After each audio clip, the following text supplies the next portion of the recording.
Bonjour à tous, je suis Aruna Diara, chef de projet à la DTZ Grand Abidjan, chef du projet de prolongement du boulevard Mitterrand dans la commune de Benjainville. Alors le projet de prolongement du boulevard Kofi Gado, ex-Mitterrand, dans la commune de Benjainville, démarre à 700 mètres du carrefour Fekese jusqu'à se terminer au carrefour Céphale, route de Loka.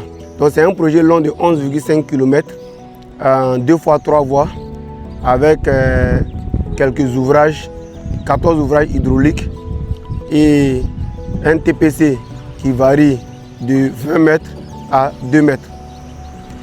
C'est un projet qui prend son origine avec une interface avec deux autres grands projets majeurs dans le district d'Abidjan, qui sont le projet du BRT, du bus rapide transit, et le projet de la trémie de Fekese, un échangeur de Fekese qui va interagir, qui va se connecter au projet de prolongement du boulevard Kofi Gado. Donc nous sommes ici au démarrage du projet le PK0, où nous voyons les travaux de terrassement qui sont en cours. Pour des questions d'intempéries aujourd'hui, on est un peu à l'arrêt, mais le terrassement dans cette zone est très bien avancé. On a les deux premiers ouvrages hydrauliques, les deux bas-fonds que nous voyons qui sont très avancés. On a un ouvrage qui a 80% et le deuxième qui a pratiquement 50%.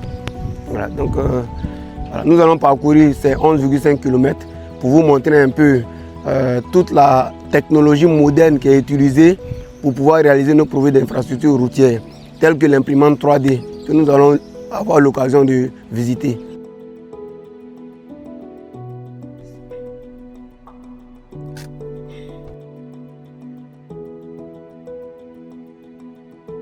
Donc nous sommes ici au niveau de l'OH2, à pratiquement 500 à 600 mètres du début du projet. C'est un gros dallo de 6 mètres de largeur et de 4 mètres de hauteur. Voilà, ce dallo-là permettra à un projet d'assainissement d'eau pluviale urbain qui va se connecter et qui va acheminer les eaux pluviales jusqu'au carrefour CIE. Donc c'est un ouvrage qui a près de 60% d'achèvement. Il nous reste la dalle de couverture afin qu'on puisse continuer le remblai pour rattraper la suite du projet que nous voyons devant. Donc nous sommes précisément au profil 23, c'est-à-dire à 460 mètres du début du projet. Et là, après l'ouvrage hydraulique numéro 2, nous entamons la section qui est très avancée du projet. Voilà, une section sur laquelle nous avons atteint la couche de liaison.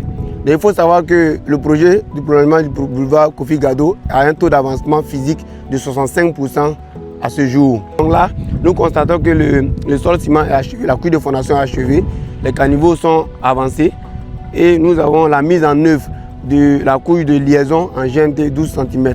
Un peu plus devant, nous allons constater que cette couche de liaison est en cours de traitement avec la mise en œuvre de l'émulsion, qui est le produit qui permet de pouvoir attaquer la face du noir, qui est le bitume, à proprement parler.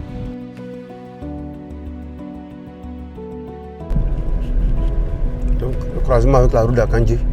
Voilà, ce projet croise trois grandes voies, route d'Akandji, route de Adjen et la route de Mbatou-Baki. Donc à chaque intersection, il y aura un aménagement spécifique à faire pour le moment. La route d'Akandji.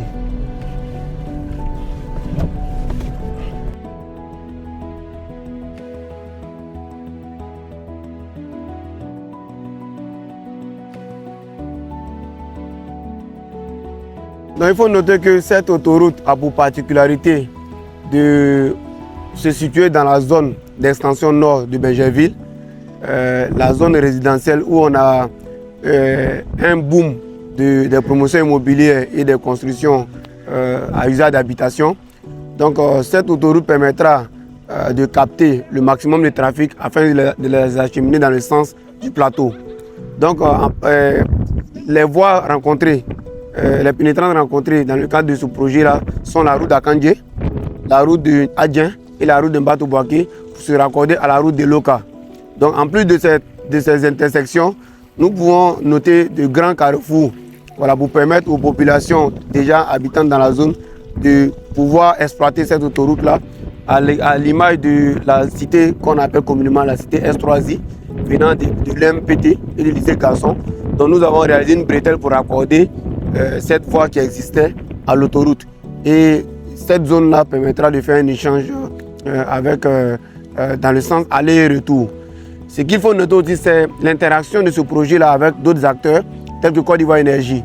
Donc nous avons une infrastructure de transport d'énergie inter-pays, voilà, qui est une HTB qui existait.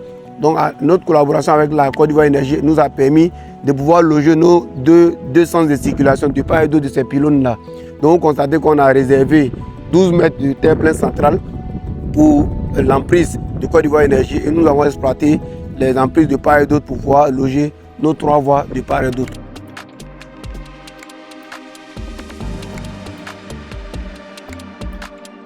Nous venons d'entamer ici l'atelier qu'on appelle le noir. Le noir, c'est tout ce qui concerne le bitume, les produits bitumineux. Donc là, nous avons l'atelier qui fait ce qu'on appelle l'imprégnation.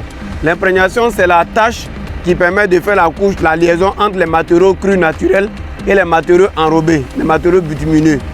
Donc là, nous avons cette surface que vous voyez qui est déjà imprégnée et qui est gravillonnée. L'objectif de ce gravillonnage, qui est le fait de verser du gravier de grains un peu fins sur l'émulsion, qui est le produit qui permet d'étanchéiser la couche de liaison. Cela permet de protéger la chaussée, comme c'est une voie qui est en trafic, ça permet de protéger le travail qu'on a fait en attendant l'arrivée de l'équipe de bitume. Et l'équipe était prête à continuer le travail lorsque, après checking, avec le BNet et puis l'entreprise, un checking de la surface a été fait au regard de l'intempérie. Nous avons constaté que la teneur en eau est très élevée. Donc pour faire un travail de qualité comme cela l'exige le marché, nous ne pouvons pas réaliser cette tâche-là aujourd'hui.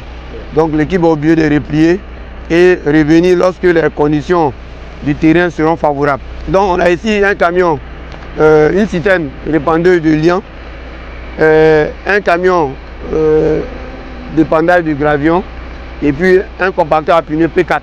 C'est ça qui représente l'atelier de l'imprégnation et du monocouche rendu superficiel.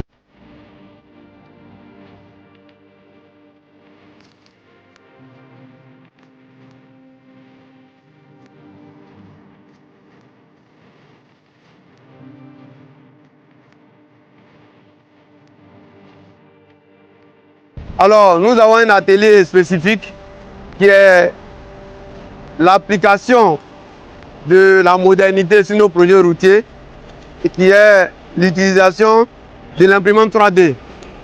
On a entendu parler de l'imprimante 3D. À quoi consiste l'imprimante 3D dans le génie civil? C'est de pouvoir réaliser des ouvrages directement et sans avoir besoin de la main humaine. Donc nous avons ici une machine qu'on appelle l'extrudeuse, voilà, sur laquelle on monte un moule qui a une forme d'une bordure. Ça, c'est la bordure GSS2, qui est la bordure qui permet de délimiter le terre-plein central et puis les deux chaussées. Donc, vous voyez que la toupie envoie du béton déjà malaxé, prêt à l'emploi. Et ce béton-là est renversé dans le moule comme l'encre d'une imprimante. Et à la sortie, nous avons la bordure toute finie. Donc, on n'a pas besoin de l'intrusion humaine. Voilà, l'homme qui est là, l'ouvrier ou bien l'agent qui est là, n'a qu'à manipuler la machine pour que l'engin, pour qu'il puisse vraiment suivre la trajectoire dessinée. Donc nous avons aussi les dispositifs qui ont été pris au début pour pouvoir vraiment faire l'alignement souhaité.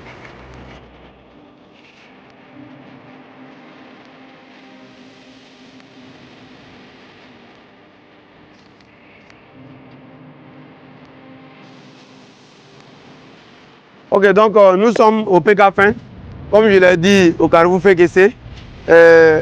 Nous sommes ici à 11,5 km exactement du carrefour Fékessé, soit à 10,5 km du PK0 de notre projet. Voilà, donc la route de Loka est là, Benjerville, vers Loka. Et c'est ici que notre projet prend fin, voilà, pour cette phase-là. Et il faut noter qu'en termes de délai, on a un délai contractuel de 24 mois depuis le 6 février 2024. Donc nous sommes à un taux d'avancement de délai, taux de consommation de délai d'environ 70% contre environ 65% d'avancement physique. Donc l'entreprise travaille actuellement à rattraper ce retard-là avec les intempéries que nous connaissons ça et là. Voilà, donc sur 80 km du linéaire, la largeur totale du projet est prête à recevoir le bitume. Voilà, donc dans quelques semaines, nous allons commencer à appliquer la première couche de bitume qui est la grave bitume et espérer jusqu'en fin d'année livrer ce projet. Merci.